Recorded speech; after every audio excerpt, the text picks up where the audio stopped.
السلام عليكم حبيباتي احبائي، كي دايرين؟ لاباس عليكم؟ كلشي بخير؟ كنتمنى تكون احوالكم طيبه. اليوم ان شاء الله كما شفتوا في العنوان بغيت نشارك معكم شي حويجات اللي عرفتهم من خلال تجربتي المتواضعه والبسيطه، باش تقبلات القناه ديالي في اليوتيوب. هاد الحويجات والحمد لله ساعدوني وتقبلات القناه ديالي بفضل الله وبفضل المتتبعات ديالي والمتتبعين ديالي، وربما قلت نشاركهم معكم، ربما يساعدكم حتى نتوما باش ان شاء الله تزيدوا القدام بالقنوات ديالكم. وهنا الامر كيتعلق بالناس المبتدئين بحالي. اول حاجه كاينين الشروط البديهيه اللي حطاتهم يوتيوب مؤخرا، وهي الشرط الاول يكون عندك 1000 مشترك، وما ادراك ما 1000 مشترك، ما كتوصل ليها حتى كيبان لك الهلال يعني صعيب واحد الوقيته كتفقد الامل، كتقول زعما هذا الشيء صعيب باش نوصل 1000 مشترك، ولكن غادي توصل ان شاء الله. الشرط الثاني وهو اللي صعيب بزاف اكثر من الاول، هو انك تجمع 4000 ساعه ديال المشاهدات. هنا فين خاصك تشمر على اليديدات وتبدا العمل ديالك من نيتك باش تقدر توصل هذاك العدد ديال 4000 ساعه ديال المشاهده. الشرط الثالث هو انه يكون عندك حساب على جوجل ادسنس. شحال من واحد كيسحب انه خصو حتى يوصل للشروط عادي يتسجل، لا، يمكن ليه يتسجل واخا يكون عنده غير ابوني واحد وما عندوش ساعات مشاهده الكافيه، كيتسجل كيتقبل، وهما ملي كتوصل الشروط الضروريه كيرسلوا لك واحد الايميل كيعلموك وكيقولوا لك راه مبروك عليك، راه تقبلات القناه ديالك. كاينين حويجات اخرين اللي خصكم تعرفوهم وغادي يساعدكم بزاف في النجاح ديال القناه. انا ملي كنهضر على النجاح هنا رانا ماشي واصله شي حاجه اللي كثيره، ولكن انا راضيه الحمد لله على السيروره ديال القناه ديالي ومقتنعه بداكشي اللي كندير. الحاجه اللي خاصكم ديروا في بالكم هي ما تبداوش من اجل الربح. ما عمرك تفكر انه بمجرد غتفتح القناه غيبداو الفلوس كينزلوا من السماء.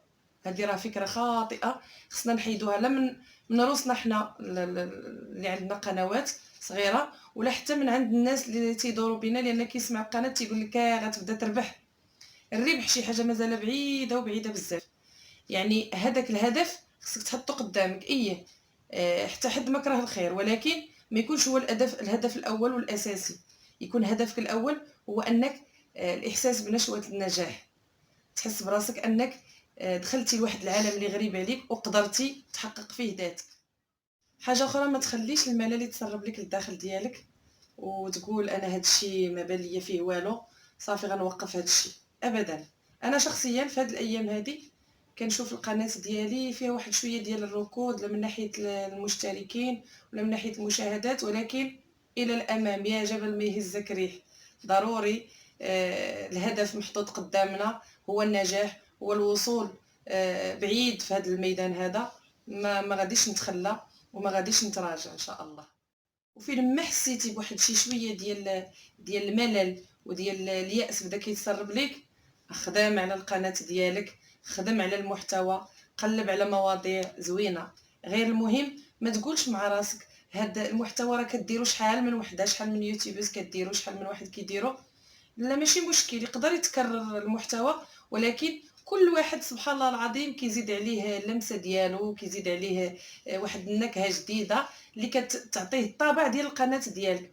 وبهذاك الطابع اللي كتعرف فيه القناه ديالك الناس كيدخلوا عندك، يعني كيوليو مدمنين على القناه ديالك. حاجه اخرى اللي حتى هي اكتشفتها من خلال فتح القناه ديالي، انه ما تصعبش الامور على راسك.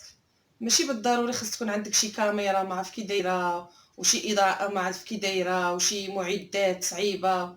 لا، يمكن لك تبدا بتليفونك اللي كتستعمل يوميا.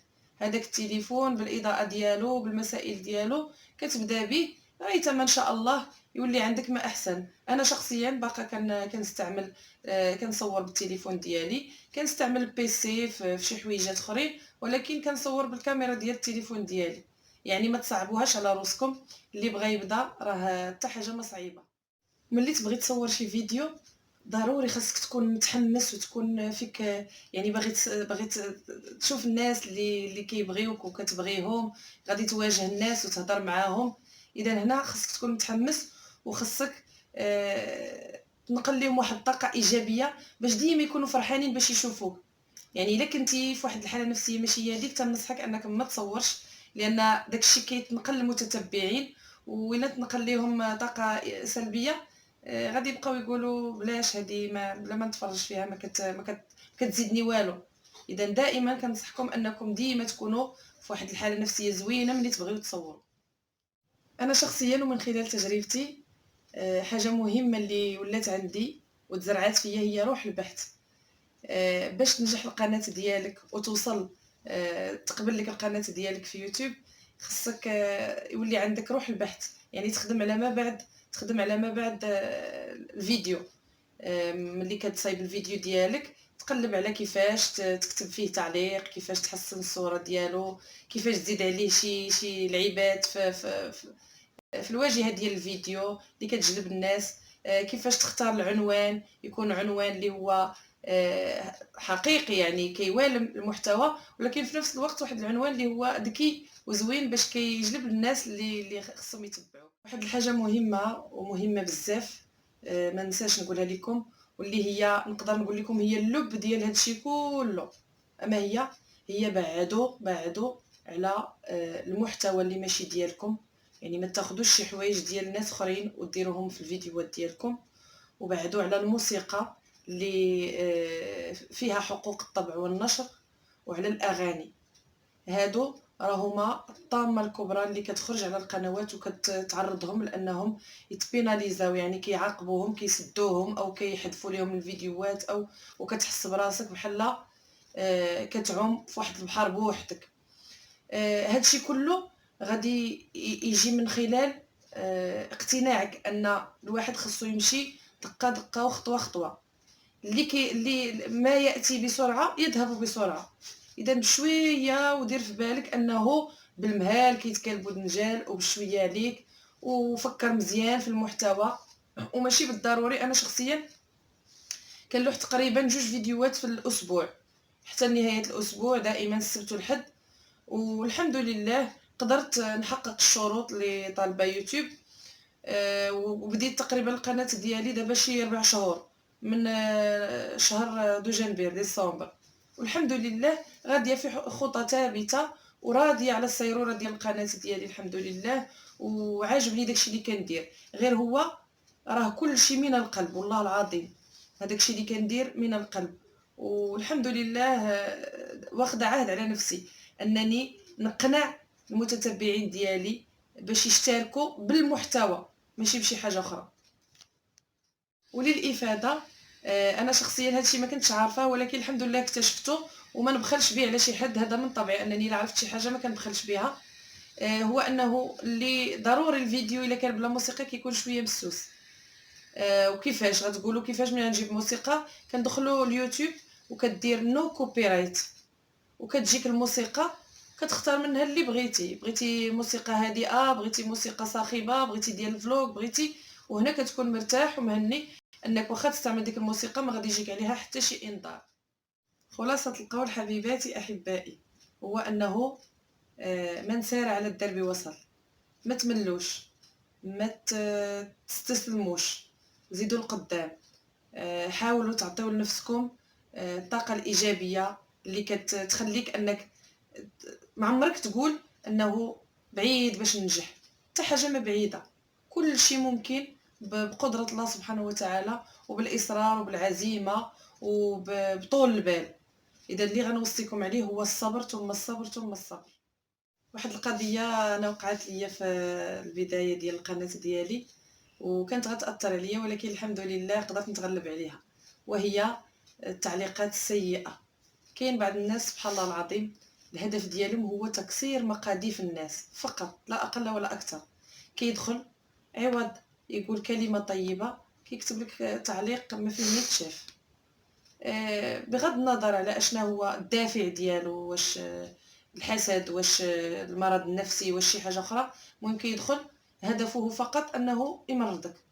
انا في البدايه كنت جيت جديده في الدومين، تيجي شي تعليق كيأثر فيا وكنتفقص وكيبقى فيا الحال، وكنقول علاش قال ليا، واش نجاوب واش ما نجاوبش، وكيبقى عندي صراع مع نفسي.